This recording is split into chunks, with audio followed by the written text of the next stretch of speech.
So, benchmarking naman para sa games. Yan, sa Tomb Raider naman ang benchmarking natin.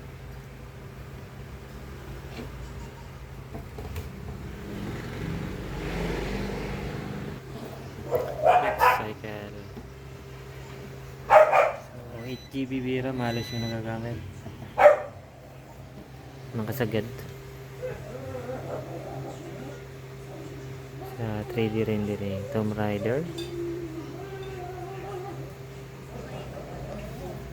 Kainin mo yan.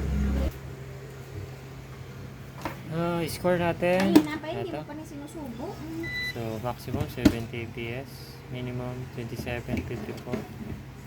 Geothermal palay. So, yan ang step natin. Okay. Next.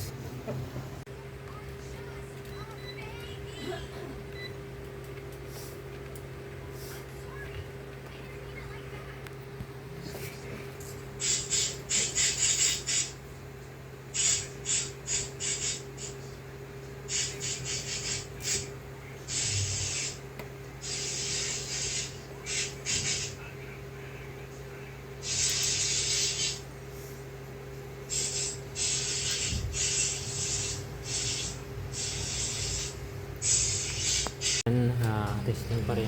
Dito na tayo sa train. Yan. So 5 hours game testing. Yan. Ito yung 1 hour birang testing naman. Patay na ko ang air. Yan. Okay, 5 hours. Okay naman siya. Okay, sarap. Okay, thank you.